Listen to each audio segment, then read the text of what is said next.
अतिविषा यानी कि एक्ोनिटम हेट्रोफाइलम। और जो इसकी फैमिली है वो रेननकुलेसी है। और रेननकुलेसी मतलब वसनाभ कुल। रेननकुलेसी फैमिली के अंदर वसनाभ भी आता है, एक्ोनिटम फेरेक्स। और जो इसके सिनोनिम्स हैं वो काफ़ी इंपॉर्टेंट हैं। उसमें शुक्लकंदा, भंगुरा, घुणबल्लवा, काश्मीरा और शिशु भैषज्या, ये कुछ इसके इंपॉर्टेंट सिनोनिम है। इनका मीनिंग ये है। जो पहला है शुक्लकंदा, इसकी जो कंद होता है, जो मेनली यूज़ होता है एज अ मेडिसिन, वो वाइट रंग का होता है, इसलिए को शुक्लकंदा बोलते हैं। और भंगुरा मतलब फ्रेजाइल, आसानी से टूटने वाला। और घुणबल्लवा, इसमें जो घुन घुन होते हैं जो गेहूँ में लग जाते हैं, वो इसमें आसानी से अतिविषा में लग जाते हैं, इसलिए उसको घुणबल्लवा भी बोलते हैं।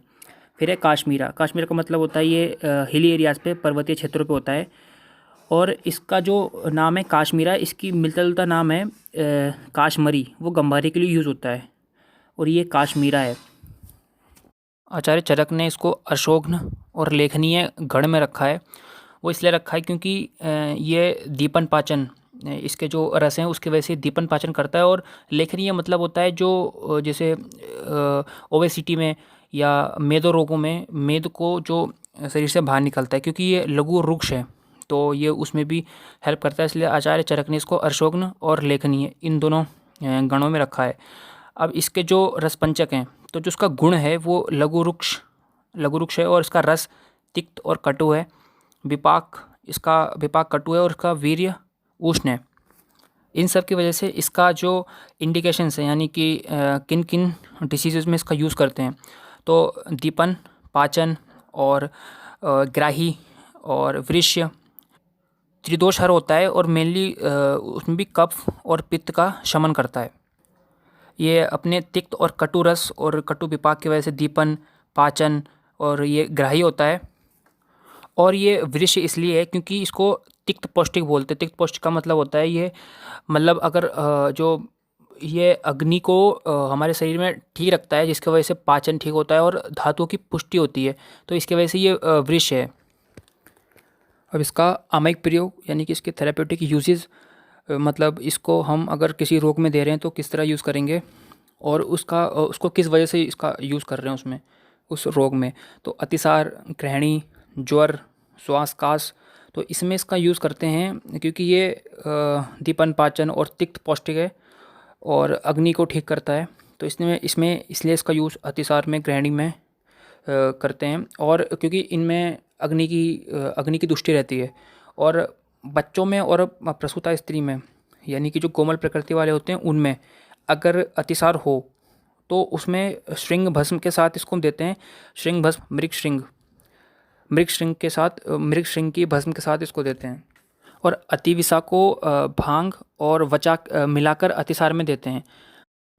भांग और वचा इसमें इसलिए मिलाते हैं क्योंकि जो भांग और वचा के गुण हैं, जो इसमें इसका जो रसपंचक है वो भी सेम अतिविषा की तरह होता है, यानी कि वो भी तिक्त रस होता है उसमें, और कटु विपाक और उष्ण वीर्य, तो वो भी अतिसार, अर्श और जितनी भी अग्निमंद से जो व्याधियाँ होती हैं उसमें यूज़ होता है। तो इसलिए उनको मिलाने से अतिविषा की जो पोटेंसी है वो भी बढ़ जाती है। नेक्स्ट इसका जो आमयिक प्रयोग है वो ज्वर, उसमें इसका अधिक मात्रा में इसको नहीं देना चाहिए ज्वर में, क्योंकि अधिक मात्रा पे देने पर ये कॉन्स्टिपेशन कर देता है, बेबंद कर देता है। तो थोड़ी थोड़ी मात्रा में और अलग अलग अंतराल पर इसको देना चाहिए, थोड़ा थोड़ा रुक करके, क्योंकि अधिक मात्रा में देंगे तो कॉन्स्टिपेशन कर देगा। और विषम ज्वर में ये नहीं देना चाहिए, क्योंकि अगर किसी वजह से अगर इसकी मात्रा है वो थोड़ी ज़्यादा हो गई तो ये बेबंद कर देगा। और बेबंद जो विषम ज्वर होता है उसमें हानिकारक होता है उसमें, तो इसलिए विषम ज्वर में तो ये बिल्कुल नहीं देना चाहिए, क्योंकि वहाँ पर अगर किसी भी तरह का इसने कॉन्स्टिपेशन कर दिया तो प्रॉब्लम ज़्यादा बढ़ जाएगी। इसलिए विषम ज्वर में कुटकी दे सकते हैं, पिक्रोराइजा कुरो जिसे उसका बॉटनिकल नेम है। और ज्वर के बाद जो दुर्बलता आती है उसमें इसका यूज़ करते हैं, क्योंकि ये तिक्त पौष्टिक है, अग्नि का दीपन करता है। तो शरीर में जो धातु का क्षय हुआ है, खराश हुआ है, उसकी पूर्ति के लिए इसका उपयोग किया जाता है, जिससे भूख लगती है, और जो हमारे जो खाते हैं उसको भी ये उसका पाचन करता है, जिसकी वजह से धातुओं की पुष्टि होती है।